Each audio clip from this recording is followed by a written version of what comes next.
한 중년 남성이 문을 거세게 두드리면서 고함을 지릅니다. 겁에 찔린 여성은 급히 경찰에 신고했지만 남성은 이미 자취를 감춘 뒤였는데요. 그리고 몇 시간 후 여성이 집을 나서다가 문 앞에 떨어진 전단지를 발견합니다. 그 안에는 여성을 겨냥한 섬뜩한 협박 문구가 적혀 있었는데요. 도대체 이 여성은 왜 누군가의 위협을 받고 있는 걸까요? 자, 한 남성에게 위협을 받고 있다는 사방 가족분의 제보입니다. 과연 그 남성의 정체는 누굽니까? 네, 그 정체는요, 바로 시아버지예요. 근데 오늘의 제보자는 30대 여성인데 평범한 회사원하고 이제 결혼하기로 결정을 했습니다. 그런데 시아버지를 결혼하기 처음 만났는데 시아버지가 너무 좀 이상하신 거예요. 첫 말씀이 내가 좀 돈이 있다. 이렇게 얘기를 하시더니요. 우리 집에 시집을 오면 앞으로는 명품을 휘감고 다녀야지 이렇게 얘기를 하는 거예요. 어허. 그런데 정작 부부에게 해준 결혼 자금은 0원. 조금도 주지 않았습니다. 그런데 뭐 이 정도에서 끝난 게 아니고 진짜 문제는 결혼 후였는데요. 시아버지가 집에 찾아와서 며느리한테 네 신분증이랑 도장 좀 줘봐라 라고 요구를 하면서 내가 사정이 있어서 좀 당분간만 네 명의로 통장 하나만 만들어 쓰겠다라고 얘기를 했어요. 제보자가 거부할 새도 없이 그냥 재빠르게 도장을 뺏어갔다고 합니다. 가족 간에도 도장 함부로 주는 거 아닌데? 네, 근데 그 도장도 하필 인감 도장이었다고 합니다. 이 시아버지가 며느리 이름으로 몰래 사업장을 열었다고 하는데요. 이 사업자 등록증을 내버렸던 겁니다. 그런데 이걸 얘기하니까 남편은 좀 말없이 고개만 떨구고 사실 나도 당했었다 이렇게 좀 소극적으로 반응을 했대요. 알고 보니까 남편이 군복무 중일 때 시아버지가 아들 명의로 몰래 사업을 냈었다고 합니다. 당시 빚만 잔뜩 남긴 채 사업은 망했고 이 남편은 막 전역하고 나서 그 빚을 갚기 위해서 막노동까지 했었다고 합니다. 자, 이 남편은 시아버지의 또 다른 충격적인 비밀을 아내에게 얘기합니다. 직접 들어보시죠. 그래서 여자를 때렸는데 여자가 이빨이 빠질 정도로 얼굴을 때렸나 봐요. 그래가지고 고소를 당해서 그 여자는 몇 천만 원을 줘도 합의를 안 해준다 이래가지고 출소하고 나서는 갑자기 저한테 신분증이랑 개인 정보를 요구를 하시는 거예요. 그래서 저는 아무것도 모르고 그냥 시아버지니까 믿고 내어드렸죠. 아이고, 손 변호사님. 네, 전과 8범입니다. 네. 폭행 전과 5범, 그리고 사기 전과 3범인데요. 특히 폭행 피해자가 전부 다 여성이에요. 길 가다가 낯선 여성을 때리기도 하고, 그리고 또 술에 취해서 가게 여주인도 때리기도 했는데요. 당연히 시어머니도 때렸겠죠? 그렇습니다. 이혼하기 전에 시어머니도 때리고 아내도 때리고요. 그리고 또 남편까지 때렸어요. 그러다 보니까 남편도 지금도 여전히 좀 위축돼 있습니다. 예전에 맞았던 기억 때문에 아버지를 두려워하고 있고요. 결국은 이 제보자 역시 이 남편과 함께 제대로 따져보지도 못하고 일단 넘어갈 수밖에 없었습니다.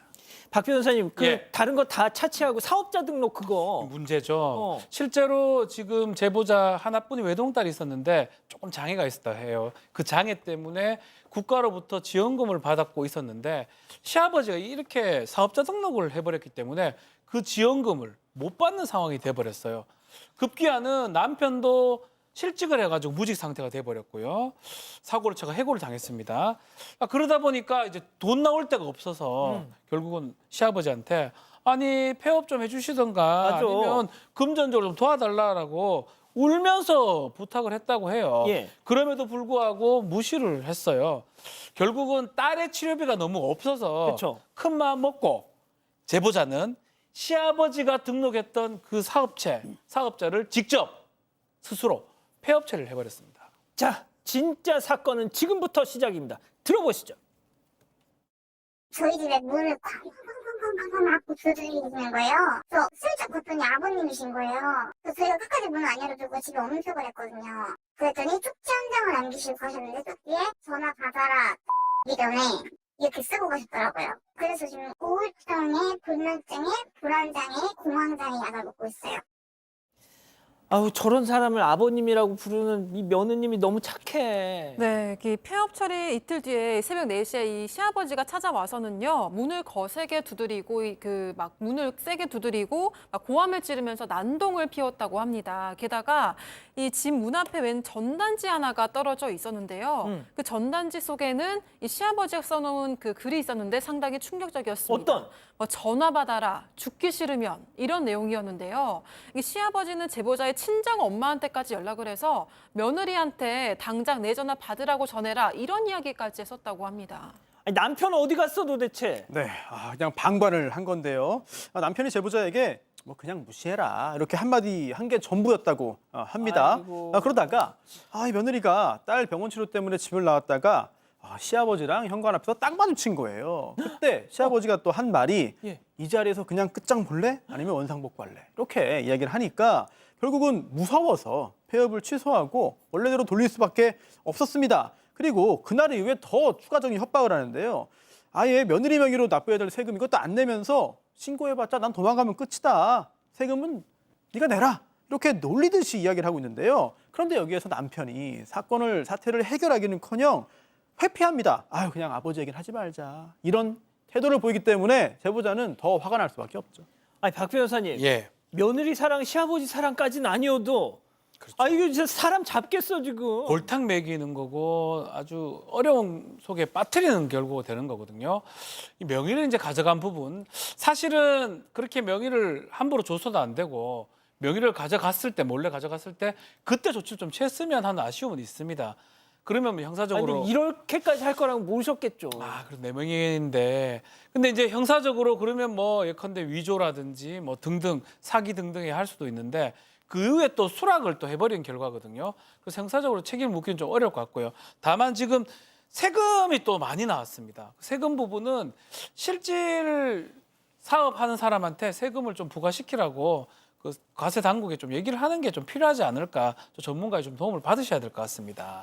자, 손 변호사님도 짧게 좀 조언해 주시길까요? 네, 지금 상황에서는 사실 최대한 법적인 조치를 취하는 게 맞아요. 왜냐하면 지금 박 변호사님 말씀하신 것처럼 이 세금이라든지 기타 금전적인 부분도 문제가 분명히 될 거거든요. 그렇다면 형사적으로 문제를 제기해서 결과를 떠나서 조치를 취해야만 사실은 과세당국에도 할 말이 있는 거거든요. 그냥 참고 회피하면은 뭐 책임이 오히려 돌아올 수 있기 때문에 이런 부분도 고민이 필요합니다. 교수님, 지금 우리 가족 여러분들 당장 이혼부터 해요 막 이러고 계셔.